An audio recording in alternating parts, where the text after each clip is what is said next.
You're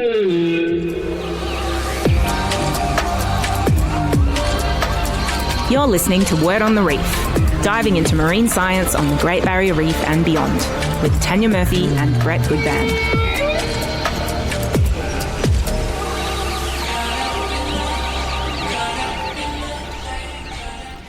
Good morning, everyone, and welcome to Word on the Reef. I'm your host, diver and marine conservationist Tanya Murphy. And with me, as always, is Cairns Aquarium's marine educator and fish whisperer, Brett Goodban. Oh, good morning. It's nice to be back, isn't it? Yeah, we're back. If you tuned into Cairns FM last Friday and thought, hey, where are my reef nerds? Don't worry, we didn't abandon you. It was just Easter and we were taking a break. Brett, did you get up to anything exciting? Well, considering I work at the largest tourist attraction in North Queensland outside the reef, I was at work. Yeah, we were so busy, which was great. Yeah, awesome. Well, sorry to say, had a lovely, relaxing Easter. Yeah, good on you. I still had eggs, though. But a real highlight, as everyone in my life knows, because I haven't stopped bragging about it, was my birthday trip to Fitzroy Island the weekend before, and it was absolutely perfect. I spent quality time with family and friends, and by quality time, I mean I forced them to snorkel with me for hours every single day for 4 days. Dragged, kicking and screaming. No, we all had a great time. Yep. If you follow Word on the Reef social media, you would have seen all my videos from that trip of sharks, turtles, and the first time I've ever seen a burrowing sea cucumber. Really? I mean, I didn't even know what a burrowing sea cucumber was. I had to reverse Google image search it.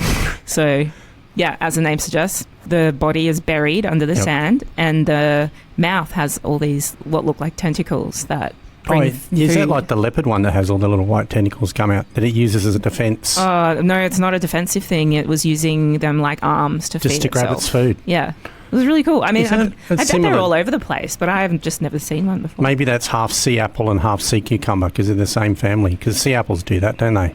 Very echinoderm adjacent. Very echinoderm. Look out, we're off. Anyway, it's time to get into today's topics. So later in the show, we'll be talking about Cyclone Narelle, which hit the North Queensland coast on March 20th, left a trail of destruction stretching more than 6,000 kilometres from Cape York all the way across to Exmouth in Western Australia, impacting both communities and marine life. But first, we're tackling another big question. Just how in danger is the Great Barrier Reef? Because if you've been out on the reef recently like me, you'll know it's still breathtaking. It's full of life and colour and magical experiences like I just described. I just spent 4 days there for my birthday and like I said, I didn't really want to leave. But at the same time, we know the reef is under serious pressure and its future is far from guaranteed. In fact, the UNESCO World Heritage Committee has repeatedly warned Australian governments to do more to protect the reef or risk it being placed on the World Heritage in danger list. This would put Australia in the same category as war-torn developing countries like Afghanistan, the Congo and Yemen that are failing to protect their World Heritage sites. So how much are the Australian and Queensland governments doing to protect the reef, and why is the UNESCO World Heritage Committee so concerned still? To help us unpack all of that, we're joined today by Dr Lissa Schindler, marine ecologist and Great Barrier Reef campaign leader with the Australian Marine Conservation Society. Wow. Good morning, Dr Schindler, and welcome to Word on the Reef. Hi, thanks for having me. Good morning. It's great to have you on. Yes, it's great to have you on the show. Yeah. To start off, can you tell us a bit about yourself, your background, and how you came to be passionate about marine conservation and the reef? Sure. I'm actually Victorian, so I grew up in Victoria near Phillip Island where the penguins are. And I learned to dive there, but then I did my first tropical dive in the Great Barrier Reef when I was 20.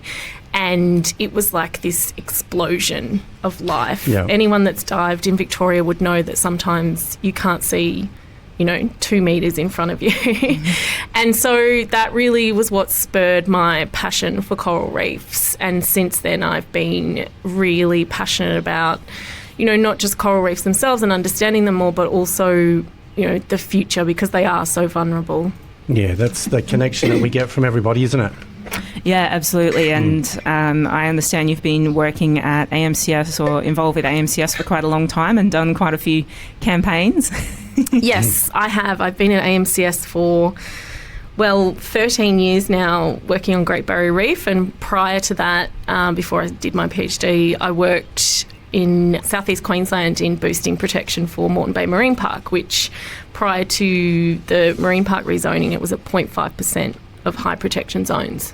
Yeah, and how much was it after the campaign? It's gone up now to 16%. Nice. So it was a significant increase and one that was really needed. Yeah, amazing. It's a beautiful place, Moreton Bay. Now, let's talk about the Reef's World Heritage status. When people hear that the Great Barrier Reef could be listed as World Heritage in danger, what does that actually mean? Yeah. So the Great Barrier Reef was put on the World Heritage List in 1981 because of a whole range of really important values that the World Heritage Committee sees. And what they have, though, is they have a list where they put sites that they're concerned about, so sites that have risks that are not being managed properly. And so when we talk about the in danger list, that's really what we're discussing.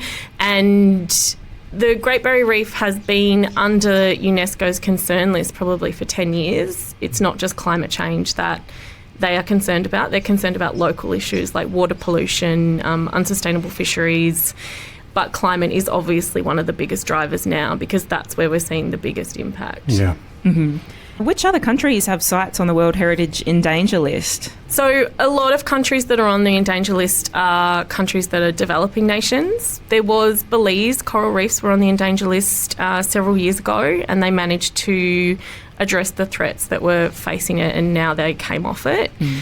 So the only real developed nation that is on the in danger list is the Everglades from Florida, and that was the government asked to put that on because of the water issues there. Right. Yeah. The UNESCO World Heritage Committee, as you said, has been raising the alarm for years now about the Great Barrier Reef. What are their main concerns about the reef, and what are the biggest threats that they're worried about? So the biggest concern has been climate change, obviously. It's, we've seen now there's been 6 mass bleaching events in the Great Barrier Reef in the last 9 years. And it's had varying impacts. 2024 was the worst, and we saw significant declines in coral cover in the south and in areas like Lizard Island, which is in the far north. The other issue, though, like I said, is they're concerned about local threats. So the Great Barrier Reef is not just threatened by climate change. We've got a lot of the catchments. So catchments are areas that drain, when water comes in, it drains into the rivers and creeks and then out to the Great Barrier Reef waters. And a lot of those catchments have actually been converted into farming land. And that means that when you clear land, the soil comes off the farms and into the Great Barrier Reef, or also the cane farms where they apply too much fertiliser that then comes out and into the reef as well. So those are big concerns of UNESCO, and those have been going on for 10 years now. And we've really, they're turning the dial a little bit in tackling this problem, but they've still got a long way to go to address things like water pollution. The other thing is unsustainable fisheries. So right now, one of the biggest issues that UNESCO are looking at is, are the fisheries in the Great Barrier Reef sustainable? They've already made a recommendation to Australia that they had to phase out gill nets, which Australia has done to their credit. Yeah, thank God. And now they're also looking at the coral fishery. So a lot of people may not know, but you can still take live corals from the Great Barrier Reef and they get shipped overseas into people's aquariums. Yeah. And when you think about a system that has had 6 mass bleaching events and is really under threat, is that, does it pass the pub test anymore? Yeah. We know that aquariums can be for educational purposes, like where Brett works, and they have a limited amount of coral, and at least used to be doing a lot of restoration related work with the Legacy startup project. Yeah, so our guys still we have 2 live coral tanks that we grow ourselves, and that's where we also do a lot of study and everything on those corals as well, like stress testing, and they're on display, but there's a lot of work going on behind the scenes to make sure that we understand more about them as well. So I think it'd be great if there was a division between aquariums for research purposes and restoration purposes, but at the moment that is the same permit that people are using just simply for commercial gain, right? And that's just not right. That has to change. But it's also having those corals on display is also from the education side of it. If you have 1,000 people come in there during the day that wouldn't know coral, if it slapped them in the head, and by the time they finish there, they understand how it grows, what affects it, and how climate change is affecting it, and that's a massive positive for both sides. Yeah, that's really valuable. But Lisa, I understand there are hundreds of tonnes, or is it 190 tonnes is the license right now? Yes. Every year, is it? It's not to say that they take 190 tonnes, but that's the allowable limit that they can take, and that never shifts even when there's a mass bleaching event happening. 190 tonnes. Yeah. So you mentioned there was a a mass bleaching event last year. Yeah. I forget what year it is. It's already 2026. 2026, yeah. So we're talking about 2024 was the 2024, major. But there was a mass bleaching event in 2025 as well. Yeah. It just didn't have such a big impact that the 24 one had. Yeah, it's that's the problem. They're all running into each other in my mind now because there's been so many. I know. Is that amount that's allowable, is that in a specific area, or is that... they have different areas that are targeted, but that's across the whole reef. It's the yellow zones and so not the green zones, which are the marine park protected areas, but there's various other zones. For example, surprisingly, Fitzroy Island is a yellow zone, so I don't know if any businesses actually do take marine life from there, but it is allowed, I think, because it's a yellow zone. So... yeah, interesting to know that up to 190 tonnes of coral are being exported, and much of it isn't for research or education purposes. It's just for Joe Blogs to put it in their living room. I think that a lot of listeners on this show in the last 2 minutes have probably spat their cup of coffee out.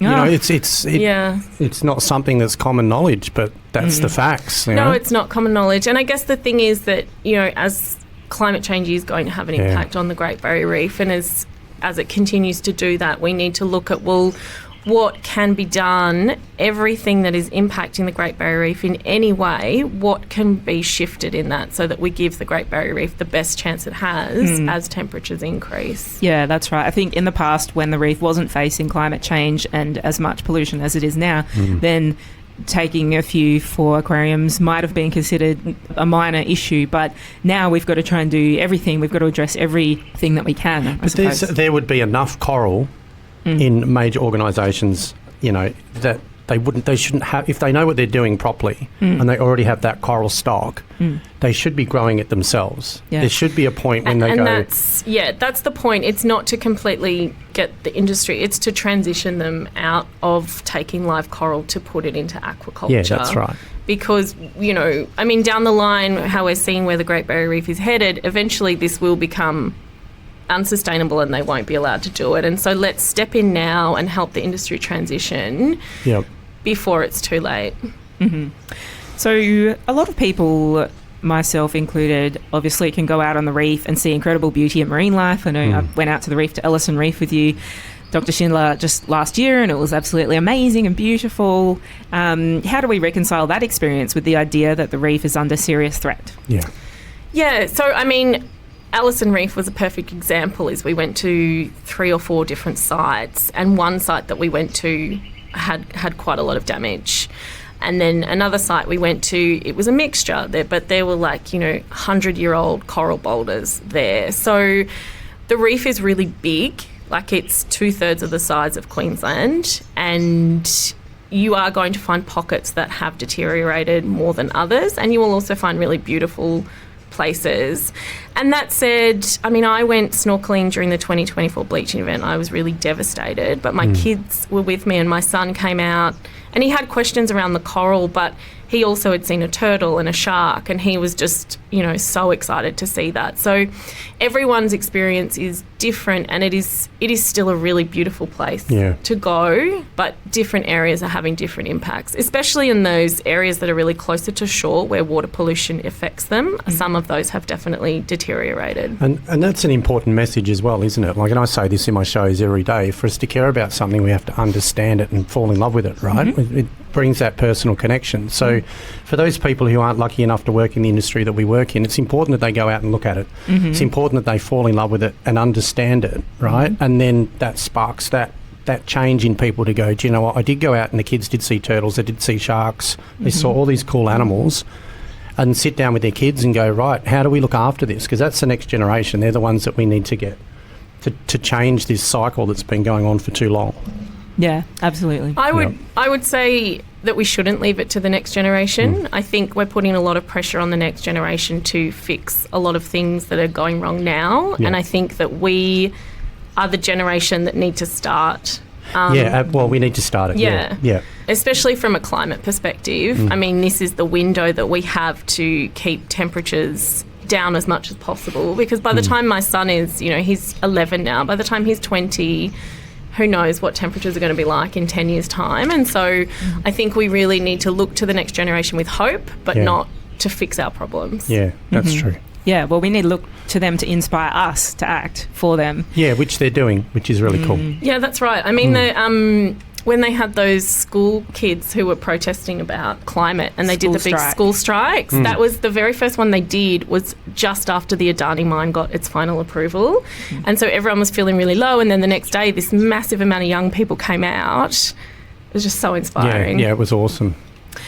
So the Australian and Queensland governments often say they're investing billions into protecting the reef. What are they doing right, and where are they falling short on, meeting those requirements that UNESCO has for protecting the reef? So they're falling short on climate commitments. UNESCO has asked Australia and Queensland to put their policies in line with limiting warming to 1.5 degrees. Neither the state or federal government have done that.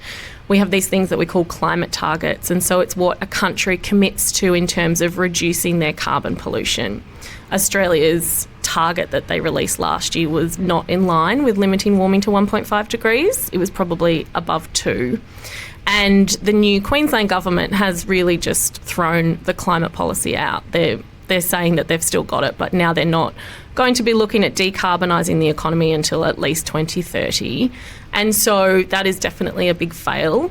Obviously Australia is doing more from the renewable space, but then on the other hand, they are approving, big fossil fuel projects like offshore gas and mines still happening. And those are the things that are driving climate change. And so they are really, in one sense, they're fueling the problem. Yeah, although Australia has a small population with one of the highest per person fossil fuel footprints in the world, and also a lot of people don't realise how big our footprint is if you include our exports. We're second largest exporter of coal in the world. Instead of being such a small carbon footprint in the world, it brings us up to nearly 14% on some figures I saw, if you include the carbon emissions of all of our exports. So. Yeah, and that's the point. And I think what's shown now with what's happening overseas and everything is that Australia has to just get off fossil fuels and start transitioning quickly, if not for the environment and the Great Barrier Reef, for people's security. We've seen what happens with these fossil fuel prices, how they just go up. Well, it's like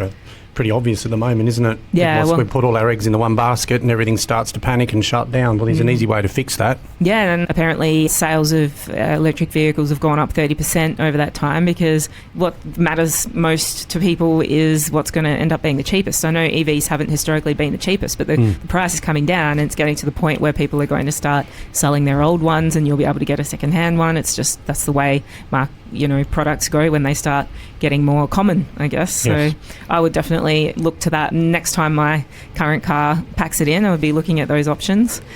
Anyway, there has been a lot of political resistance to the reef being placed on the in danger list. Why is that? There is resistance from Australia to the point that they spend a lot of taxpayer dollars going and lobbying to keep it off the World Heritage in Danger list. Instead of actually doing the actions. I mean, I will give the Australian government credit that they are doing some things. So I mentioned they've phased out the gill nets. They are trying in the water quality space, but they've still got a long way to go. They recently invested $50 million into wetland restoration. And that is a really positive step, but obviously we need more, and we need it at a larger scale. So wetlands are really the kidneys of the Great Barrier Reef. They filter water going out into the reef. So that's a really important part.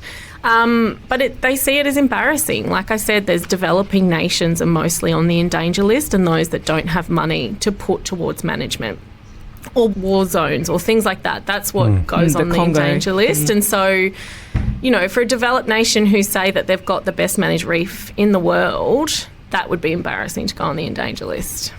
Yes. Majorly.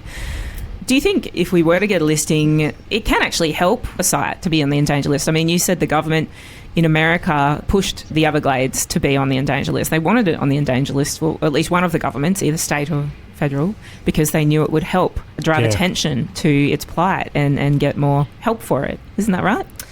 The World Heritage in Danger List was never meant to be, have a response like this. It was really brought in for international attention to go to sites that were struggling. And it has become quite a political hot potato in terms of just not wanting to get on that list. And it's not just Australia. We see, going to the World Heritage meetings, you see a lot of countries negotiating, trying to get off this list.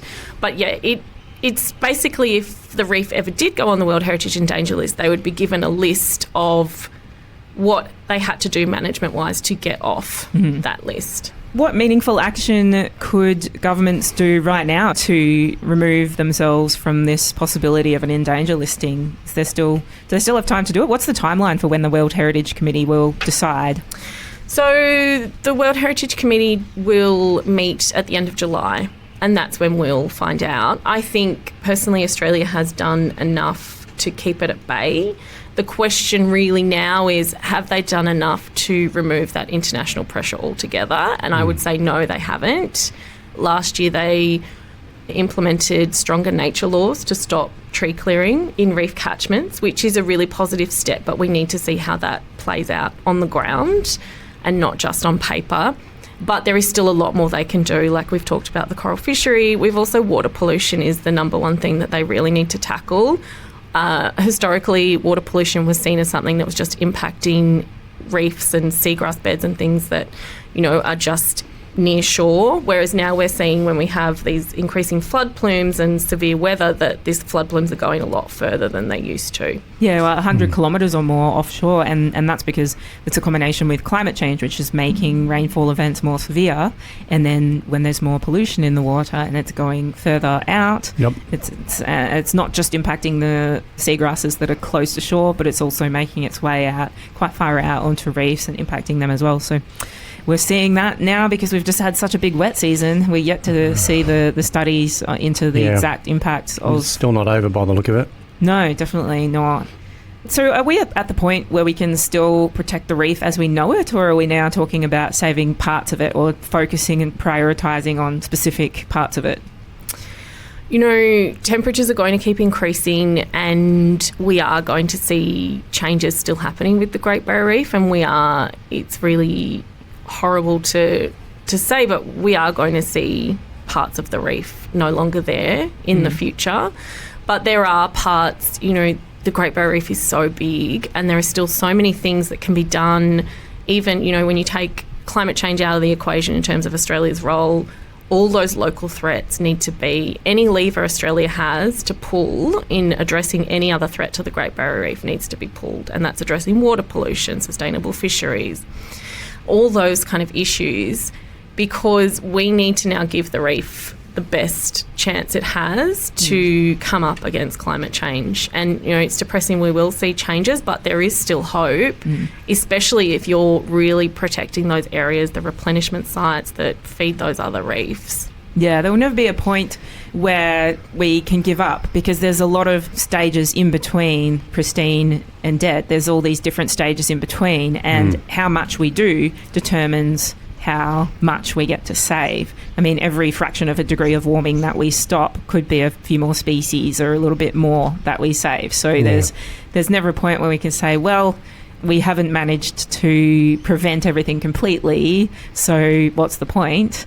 That's not a valid attitude, I suppose, because there's always a point as long as there's still some more things we can do to save some more of it, I suppose, is how I look at it. So I'm going to be fighting to protect it until there's only 3 corals left. Oh, yeah. That's right. Well, they deserve it. Yeah. And there's 3,000 reefs in the Great Barrier Reef. So I think sometimes people just think of like one coral system, but it's huge, and there's 3,000 reefs, and there's still a lot of healthy coral left. It's bigger than Japan. Bigger than New Zealand as well. So for listeners who love the reef, what do you recommend that individuals and communities can do that makes a difference to help with this situation? Look, the biggest thing that you can do is to, get to know your local MP. The reality is that it comes down to politics, and this, whether the reef is there or not in the future is really a political decision, because there's lots of, like I've said, levers that they can pull to reduce threats to the Great Barrier Reef and do more on climate change. But, you can follow Fight for Our Reef, which is our AMCS campaign, and just, get involved. Go out and visit the reef if you can. If you can't, then there's lots of different ways that you can connect with the reef and people, and just start talking about it again. And I think one of my biggest things for people is to not give up.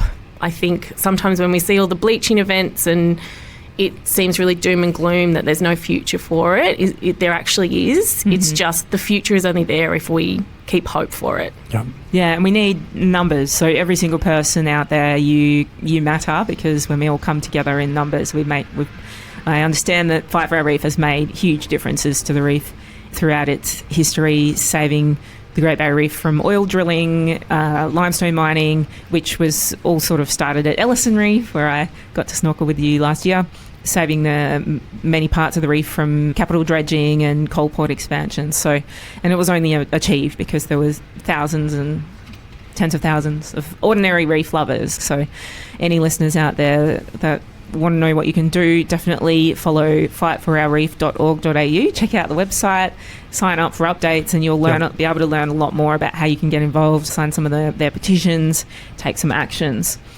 And yeah, Lisa, like I've said, we got to go on a snorkeling trip to Ellison Reef last year. We were doing some reef surveying, and it was really cute seeing how excited your young kids were about snorkeling. And like you said, they're just getting to an age where they can start to really learn about the reef. How does that impact your perspective on the urgency of protecting the reef and your feelings around it? Yeah, it's a big driver for me, and I think like many parents, you want your kids to get the same experiences that you have had.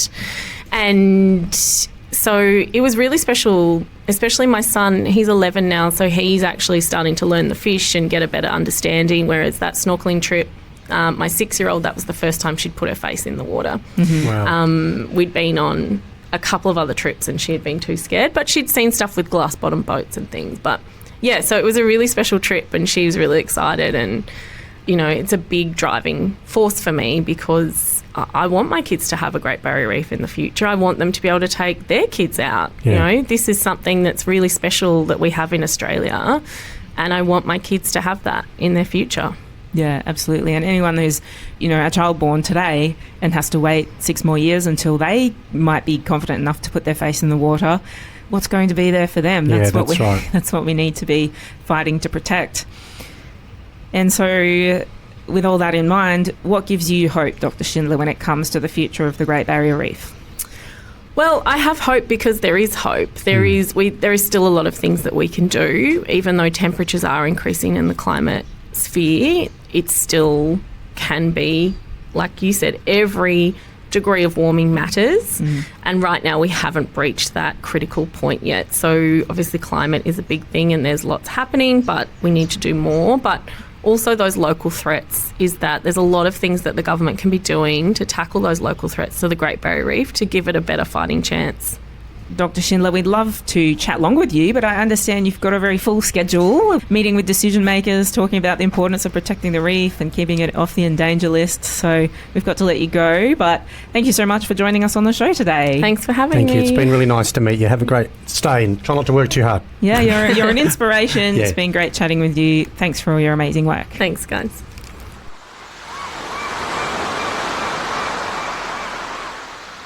Good morning, everyone, and welcome back to Word on the Reef. For this second half of the show, it's time for a reef health update because, wow, there is a lot going on right now. There is. We've had marine heat waves, Cyclone Narelle, and now another cyclone potentially on the way. So I thought I'd take some time to unpack it all. So let's start by going back to Cyclone Narelle. This system was an absolute monster. Yeah. Travelling more than 6,000 kilometres and making landfall 3 times. It first hit Cape York near Cowan on March 20th as a Category 4. Then it crossed the Gulf of Carpentaria, re-intensified and hit the Northern Territory coast as a Category 3. And then, incredibly, it strengthened again off the coast of Western Australia before making a third landfall near the tourist town of Coral Bay, just over 1,200 kilometres north of Perth, as a Category 4. And across all of those regions, communities have been hit hard with extreme winds, major flooding and widespread damage to homes, businesses and farms. But the impact in Western Australia appears to have been especially severe. Have you seen any of the articles or imagery from Western Australia? Yeah, I have. I've heard some pretty crazy things before, but I rang my sister, who lives in WA. You know, she's in about just east of Perth. And I asked her, I said, where's Narelle?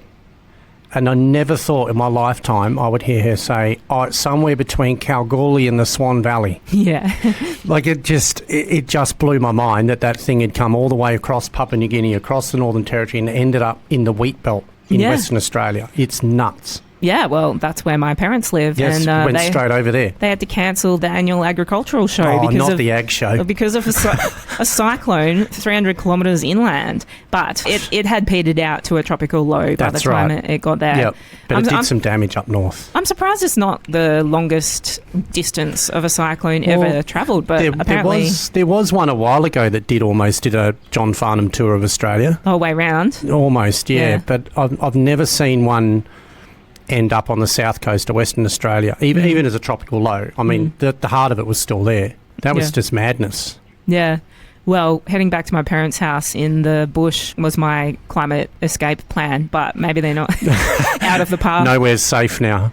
Yeah, so it was particularly devastating to Exmouth and Coral Bay, which, of course, are quite far north of Perth, and had an impact on marine life, of course. That stretch of coast is home to Ningaloo Reef, a World Heritage listed ecosystem famous for its biodiversity and tourism. And in the aftermath of the cyclone, beaches there were turned into graveyards of marine life. Dolphins, seabirds, sea snakes, reef fish, all washed up along the shore. Absolutely devastating scenes. And unfortunately, this is Ningaloo Reef that was hit by a severe bleaching. I can't remember if it was last year or the year before. I think it was last year, because all the years are running into each other. Yeah, they are. So it's still trying to recover from that. That was the first time Ningaloo and the GBR of Great Barrier Reef bleached exactly the same time. Bleached in unison, yeah. That was last year. Last year, yeah.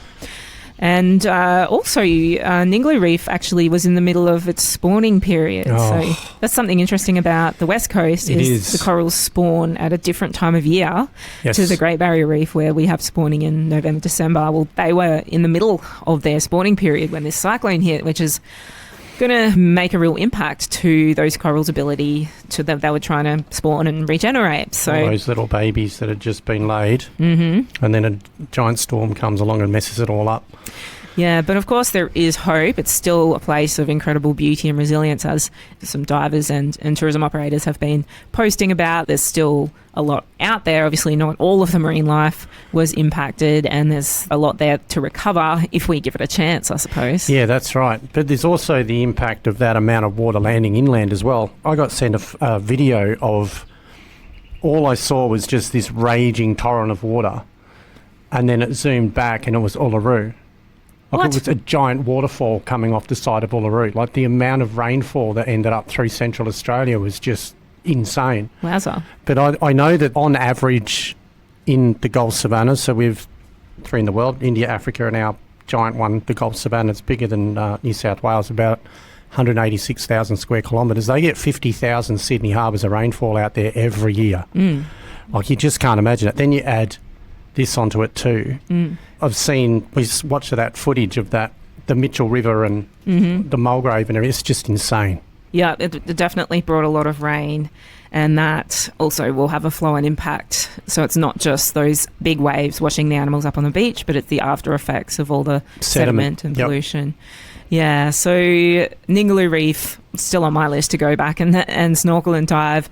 Amazing place, but devastating events like this are very sad, and it's a stark reminder for the need for climate action, because we know that cyclones are obviously a natural occurrence, but we're getting more severe cyclones as a result of climate change. So to put that in perspective, over the past 20 years in Queensland, we've had 15 severe cyclones. That's category 3, 4 and 5, compared to only 8 in the 20 years before that. So almost double the amount of severe cyclones. Well, I experienced the edge of Larry and Yasi that were the Cat 5s. My late brother was working in Mission Beach as a chef, and he decided to stay in my place in White Rock because he was working on a resort that's right at the top of the hill at Mission Beach that overlooked Dunk Island.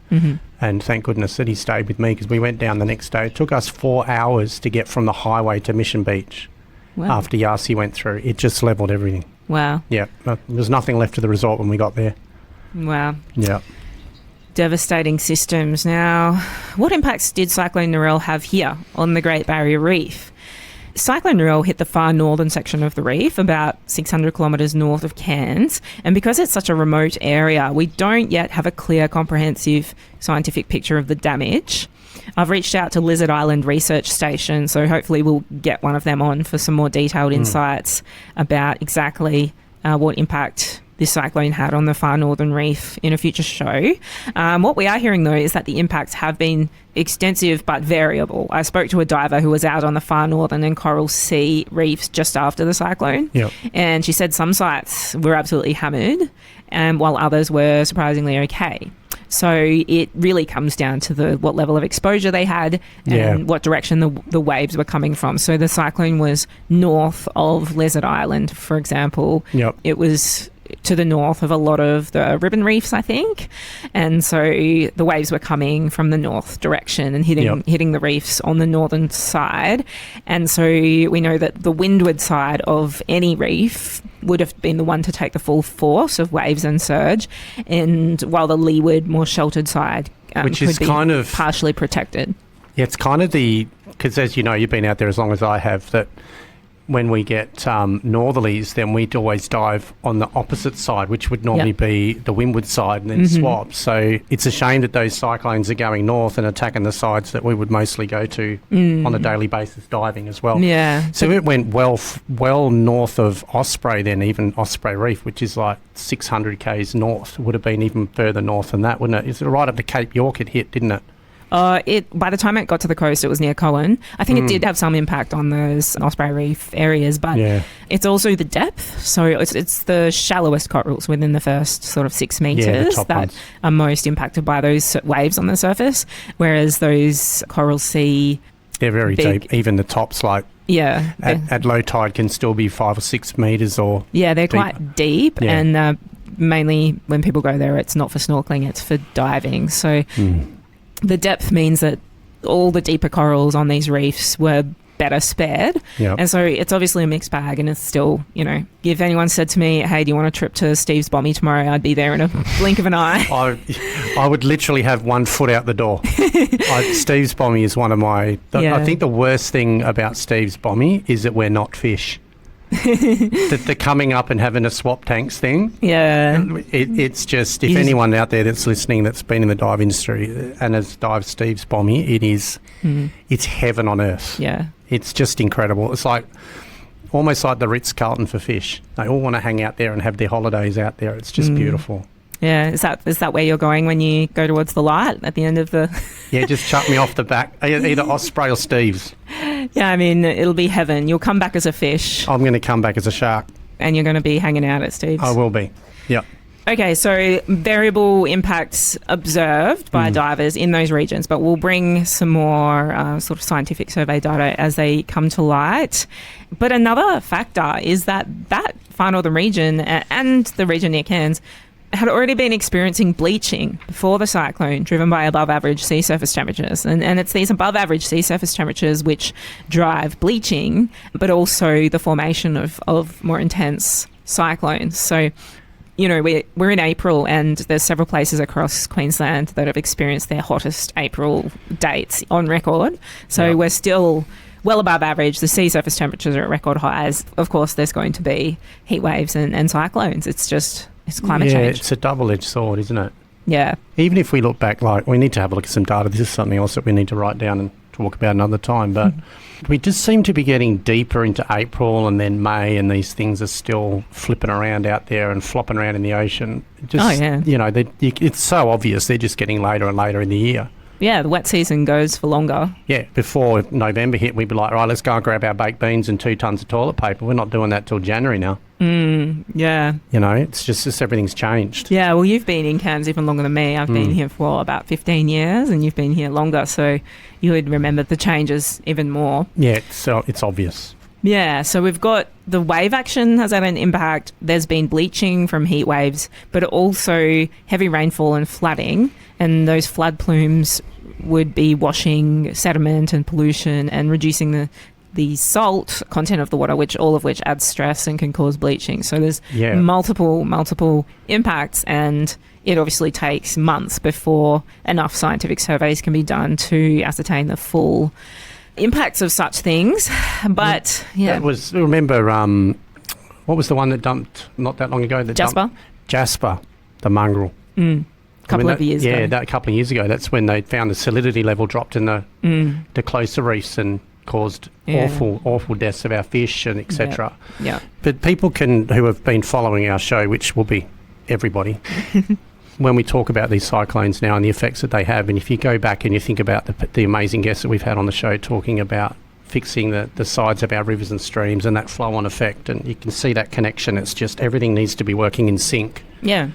But it's sort of just getting to the point now where it's just overwhelming. Yeah, we've definitely upset the balance of nature, and she's getting... No wonder she's cranky. Getting cranky because of what humans have done, I guess. But did Cyclone Narelle have any impacts on Cairns and our section of the reef all the way down here? We are about 600 kilometres south of where Cyclone Narelle made landfall near Cohen, but we still felt the impact. There's a huge footprint of such a cyclone. So anyone who's seen the images online of the people surfing at Kowara Beach, I know.